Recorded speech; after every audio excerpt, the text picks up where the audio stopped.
તો ચાલો મેં તમને કરાવું રણછોડરાયના દર્શન. રાધે રાધે દોસ્તો, કેમ છો તમે બધા? મારા મિની બ્લોગમાં તમારો હાર્દિક સ્વાગત છે. મેં અભી પૂજાપાઠ કરવા બેસું છું. એના પછી લડ્ડુ ગોપાલને નવડાઈ ધોવડાઈને તૈયાર કરું છું. પૂજાપાઠ કર્યા પછી મેં ચા પીવા બેસું છું. અમે લોકો આયા છે અહીંયા ગેસ ભરાવા. ગેસ ભરાય ત્યાં સુધી હું ને મમ્મી મસ્તી કરીએ છીએ. એના પછી અમે લોકો નીકળી જઈએ છીએ. મમ્મી પપ્પા લડ્ડુ ગોપાલ જેને મેં અમે લોકો ફરવા જઈએ છીએ Dakor, the city of Krishna. અમે લોકો અહીંયા ડાકોર આવી ગયા છે. ચાલો હું મંદિરમાં જઈને તમને રણછોડરાયના દર્શન કરાવું. આ છે શ્રી રણછોડરાયનું મંદિર. તમે બધા રણછોડરાયના દર્શન કરી લો. બોલો જય રણછોડ, રાધે રાધે.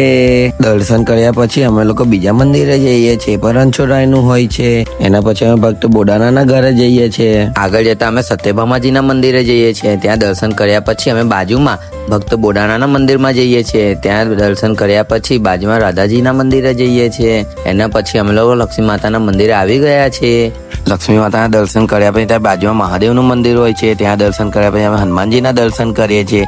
એના પછી અમે વિઠ્ઠલરાયના દર્શન કરીએ છીએ. એક દુકાનથી અમે લોકો ભગવાન માટે વાઘા લઈએ છીએ. વાઘા લીધા પછી અમે લોકો ડંખનાથ મહાદેવ આવીએ છીએ. ત્યાં મહાદેવના દર્શન કર્યા પછી અમે રણછોડરાયના દર્શન કરીએ છીએ. પછી અમે લોકો ગુમટીઘાટ ફરીએ છીએ. ત્યાં ફર્યા પછી અમે લોકો રણછોડરાયના બીજા મંદિરે જઈએ છીએ, જ્યાં ભગવાન કૃષ્ણ સંતાઈ ગયા હોય છે. આ એ જગ્યા છે જ્યાં ભગવાન કૃષ્ણ સંતાઈ જાય છે. આખું ડાકોર ફર્યા પછી અમે લોકો ભજીયા ખાવા જઈએ છીએ. અમારી જોડે જોડે લડ્ડુ ગોપાલજી પણ ભજીયા ખાવા બેસે છે. નાસ્તો કર્યા પછી અમે લોકો બરોડા પાછા આવી જઈએ છીએ. ત્યાં અમે લોકો જમવાનું લેવા ઉભા રહીએ છીએ. અમે લોકો ઘરે આવી ગયા છે.